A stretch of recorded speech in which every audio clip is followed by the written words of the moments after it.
Hi there. Central Ohio is booming. We all see it and we all can feel it. Whether it's traffic, new homes, or crowded schools, leaders in this region will have to figure out how to embrace 1 million more people in the coming decades. So here's what we uncovered this week in Boomtown. Big data centers are using more energy than ever. We'll tell you what the tech companies are doing to reduce their impact and show you the solutions they're offering. Plus, experts across the state coming together to lower the region's carbon footprint.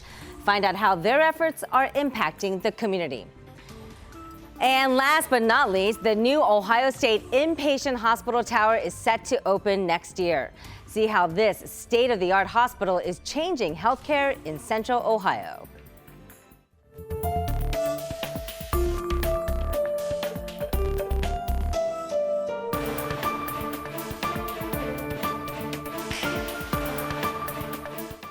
Hello again, and thanks for watching This Week in Boomtown. I'm Angela Ann. As we uncover how rapid growth in Central Ohio impacts you, this week, 10 TV is looking at a new trend. They're called pocket parks. This is video of Edwards Green, a new pocket park in Upper Arlington that broke ground only 2 weeks ago. UA leaders say as we grow, green space is critical given the landlocked community, and the hope is to give people a place to come together. But not just in Upper Arlington. 10 TV learned there are nearly 50 pocket parks in Columbus.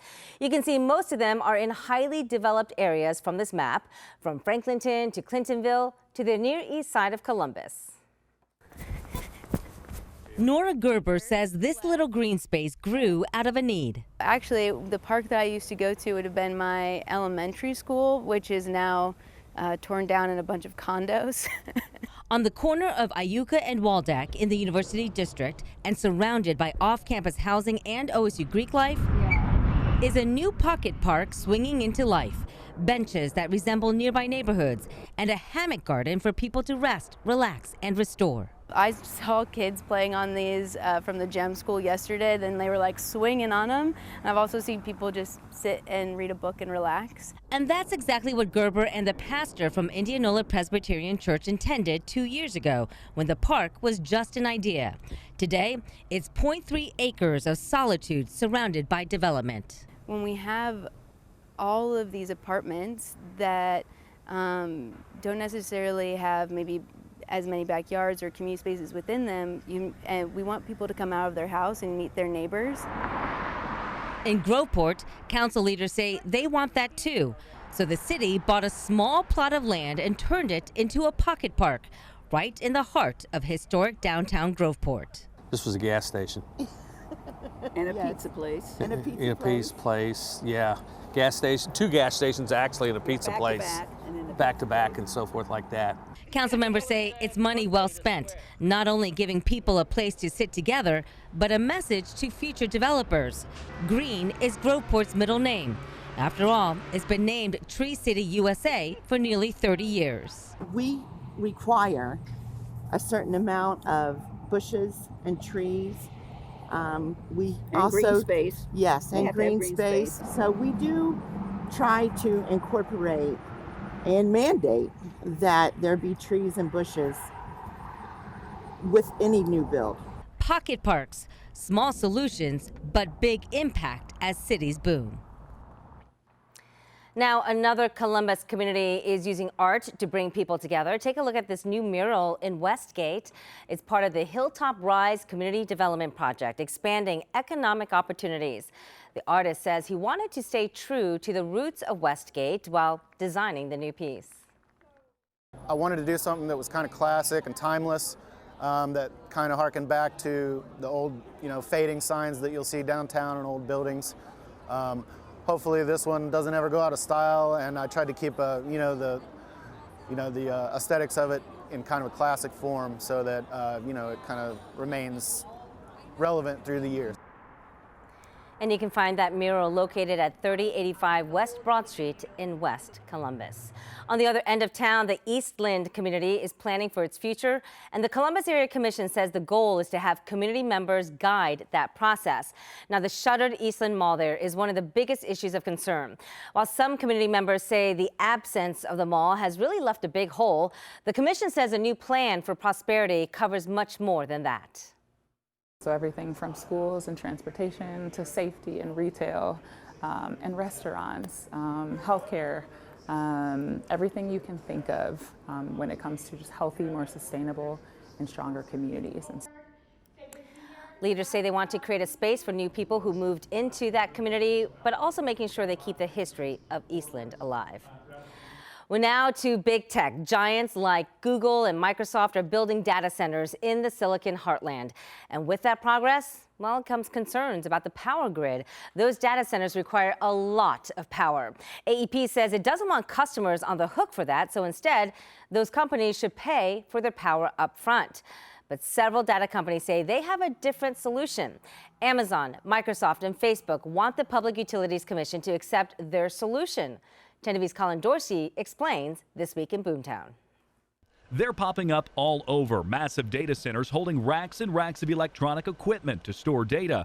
Earlier this year, AEP asked the Public Utilities Commission of Ohio to require data centers to make a 10-year commitment to pay for 90% of the power they request to use, even if they don't use it. It's something the Ohio Consumers Council says is good for the average electricity user. While business growth is a very good thing, our consumers, the residential consumers, already pay a lot of money in rates, and they shouldn't be subsidizing these multi-billion-dollar companies. More than a dozen parties, including Amazon, Facebook, and Microsoft, filed their version of a solution to AEP's proposal. It takes out the language targeting data centers, instead replacing it with language targeting all large electric consumers. It also proposes options to pull out of the deal with AEP after a period of time. The Data Center Coalition, an association of data center companies, calls this a win. It addresses key concerns raised in AEP Ohio's unprecedented application, including it creates long-term contractual commitments for energy-intensive customers and materially increases the minimum demand charge for energy-intensive customers. AEP Ohio's president and COO responded to that filing, saying in part, what has been proposed by the partial settlement fails to adequately address the main issues expressed in AEP Ohio's application. It's unprecedented to present a settlement to the PUCO that isn't supported by the PUCO staff or the utility that initially raised the concern. The Consumers Council fears the proposed solution from the data centers could mean the costs get passed along to everyday users. Certainly favorable to the data centers and unfavorable to consumers. Some of the things they do will provide less protection for consumers. And that was Colin Dorsey reporting. Thank you, Colin. Well, the rule on whether the data companies will get their week extension or not right now as it stands, but it will go to a hearing Monday, so we will, of course, keep you posted. And with that major use of energy, this week we took a look at the effects of that growth on our environment. Experts across the state are coming together to reduce the region's carbon footprint. 10 TV's Kara Lake caught up with the leader of the Sustainable Columbus office to see what's being done to reduce greenhouse gas emissions. Time is ticking on climate. A collective of Ohio's biggest cities, including Columbus, are trying to get to a 45% reduction in greenhouse gas by 2030. The Columbus Department of Utilities Deputy Director says this puts us on track to being carbon neutral by 2050. She leads the Sustainable Columbus office. And so to do that, these types of things like building performance standards are a critical element to that journey for us. So with more than $10 million in federal grants, experts with Columbus, the University of Cincinnati, the City of Cincinnati, Dayton, and Cleveland are now working to establish a performance hub with building standards put in place to help reduce the carbon footprint across the state. We're all trying to attract businesses to our community. We're all trying to thrive as communities. And we all know that making sure that our buildings perform well is going to be critical for us to meet the climate crisis and address the climate crisis in our communities. She says this allows them to discover what resources already exist to help the businesses already here in Central Ohio to perform more efficiently. And how do we put this all in one place so that someone who is looking as a building owner or an operator to improve their building's performance knows I can go here to get funding and financing. I can go here to hire a contractor so that I can improve my building. I can go here to get advice or support. Another goal is to bring older and historic buildings to modern energy codes by using less coal and more renewable energy. Right now, this is a voluntary program because each city is coming from a different place, has different requirements, and growing at different speeds. The wild thing is that with all of the growth that we've had, we have actually seen overall a 6.5% reduction in overall greenhouse gas emissions in Columbus, which means that we are reducing emissions while we're still growing, which I think is just like a huge testament to people are doing the right thing. In Central Ohio, 1 million new people are expected to move here in the coming decades. And I think we're really trying to embrace that and think about how do you do it equitably? How do you do it sustainably? How do you do things innovatively so that we end up in the best place possible for our residents? Reporting in Columbus, Kira Lake, 10 TV News. Well, housing continues to be a boomtown topic. The cost to rent a home in Columbus is going up. And as Central Ohio grows, leaders say our housing stock is not keeping up. A recent report from the Community Shelter Board found the region's median rent is up 34% since 2017, but availability is down. One developer is looking to fix that. This is a look at Elevate 340. It's a complex slated to open in 2026. Well, it'll have 74 units, with the majority going to people who make less than 60% of the area's median income. So that means a single person making $43,000 would qualify, while a family of four could make a little under $62,000. Everyone deserves a safe and affordable place to live. And the more that we offer different levels of housing, then the more diverse our communities become too, which is also a great advantage to our community. The developer, Jennifer Gorsuch Walters, says it's pivotal to build housing across all income levels as we seek solutions to the affordability crisis. Elevate 340 will be located at the corner of East Fulton Street and South Grant Avenue. That's right across from Nationwide Children's Hospital. And Franklin County commissioners this week voted to add another $2.87 million for more affordable housing units. This will help the Central Ohio Community Land Trust build and sell affordable homes. It's really an effort that started 3 years ago. The county owns the land, then builds homes and sells them under market value. A lot of folks that come to buy homes from the land trust never ever thought they were going to be able to buy a home. Never. And your support of this particular program, it fulfills dreams, fulfills wishes. We do have more information on how to get involved in that community land trust. You'll find it at 10tv.com/featured links. Well, as new buildings go up, some must come down. This week, the Ohio Department of Development awarded nearly $7 million to Franklin County for demolition and revitalization projects. Now, there are 12 projects in all, including the old spaghetti warehouse building in Franklinton, a big talker for the Development Commission. We spoke with the developer behind that project last month about why that building needs to come down. They say 2 years ago, the roof collapsed during renovation, which then forced the restaurant to move to a new location. It's not just one little section of the building, it's the entire building. Now, some portions of the building were not damaged, but economically, you can't just take a small portion of a building and build a new building around it. Other buildings include the Capri Lanes Bowling Alley, that's in the Northland neighborhood of North Columbus. And as Central Ohio grows, schools are expanding to accommodate new students. Dublin's newest elementary school will bring new classrooms and a new schedule for kindergartners. That's set to open this fall as the 15th elementary school in Dublin. And with that comes full-day kindergarten for the next group of Dublin students. 10 TV's Colin Dorsey is back, and he went to Dublin to learn more on this change and the district's explosive growth. We're growing about 375 students per year. Dublin, like many of the suburban districts, is seeing booming growth, calling for new buildings and additions to current ones. Crews are currently working on the new Bishop Elementary. It will welcome young students in the 2025-26 school year.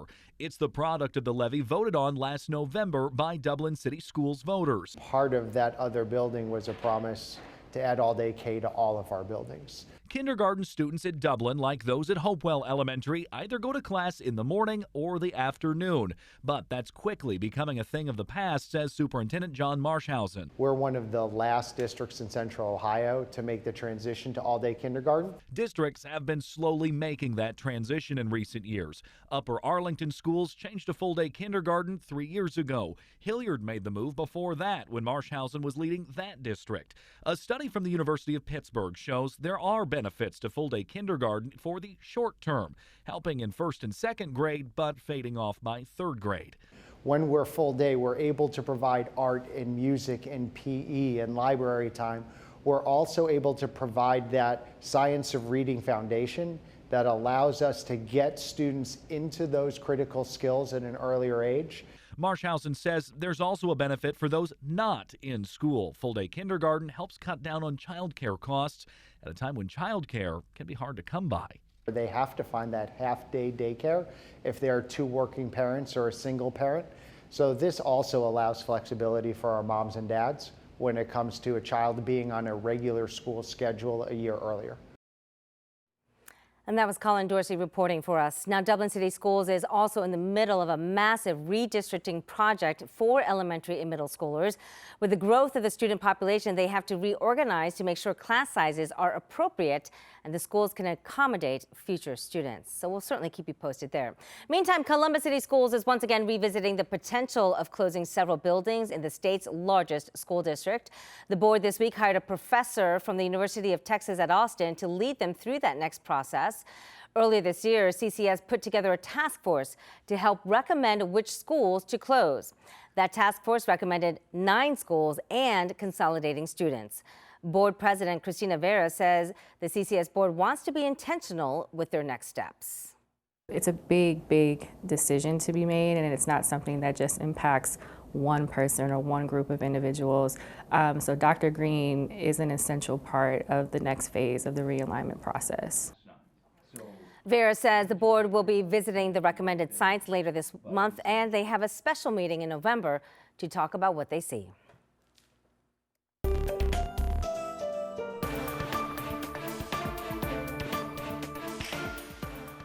Well, we know more people moving in means the need for more health care. This week, Mount Carmel Health celebrated a new emergency department in New Albany. Now, these are photos during a ribbon-cutting ceremony earlier this week. That ER is located right along Smith's Mill Road. It has 60 patient rooms and 10 operating rooms. Hospital officials say the New Albany population is projected to grow by 5% over the next 5 years. So this new emergency department really allows Mount Carmel to anticipate the future needs of that area. And there is another hospital system expanding upwards. 10 TV's Tracy Townsend takes us inside the new hospital tower for OSU Wexner Medical Center. The new Ohio State University Wexner Medical Center inpatient hospital spans 1.9 million square feet and reaches 26 stories. CEO John Warner says the institution will touch Central Ohio and beyond. View our hospital as a resource not only for Central Ohio, but for the state of Ohio, because we have people that come from all 88 counties. We have people from all 50 states, from 25 countries. We first took you into the largest single facilities project ever undertaken at Ohio State back in 2022. The construction is a symbol of the region's booming population, as we've reported that the Mid-Ohio Regional Planning Commission, MORPC, estimates that the population in Central Ohio will exceed 3 million by the year 2050. We were invited back to this massive construction site, where it's starting to look like a hospital. You'll find the signature Block O prominently displayed in the lobby. We learned that the building itself is organized around team-based, multidisciplinary care, which is how the field of medicine is progressing. The architecture supports that for patients as well as current practitioners, along with those who are learning. We have 7 health sciences colleges. We have opportunities for students to learn together in the way that medicine is being practiced now, where it's teams of people. Dr. Warner says what's happening here could be considered a model for the nation and proving the appeal to corporations considering a move to a boomtown like ours. One thing I think is unique about Columbus and Central Ohio is we all do work together. I mean, there's a little competition, which is healthy, makes us all better, but we get together regularly and talk about the greater good, which is really making healthcare a feature of the Columbus community. The entire project is slated for a 2025 finish. After that, there will be about 4 months of intense training and simulation, including dress rehearsals of certain scenarios. Everyone who works or volunteers here will participate in preparation in the physical space. That new tower opens to patients in 2026. Tracy Townsend, 10 TV News. Tracy, thank you. And here at 10 TV, there is nothing more important than listening to our community. And that's why we want to hear from you. We are hosting our first 10 Listens Community Town Hall that's on the west side of Columbus in the Hilltop neighborhood. We want to hear about your concerns, the issues you face, and the problems you need fixed. Then we'll work to get the answers you want from those in power and help you seek solutions. So join 10 TV's Tracy Townsend at the Hilltop Early Learning Center next Tuesday, October 22nd. It's a free event beginning at 6 p.m. Now, if you can't make it, don't worry. We will host more 10 Listens town halls in communities across Central Ohio in the months to come. We also have our 10 TV Plus original Welcome to Boomtown. You'll see how our stories really look to find those solutions for everyone in Central Ohio. I'm Angela Ann. Thanks so much for watching This Week in Boomtown. Have a great day.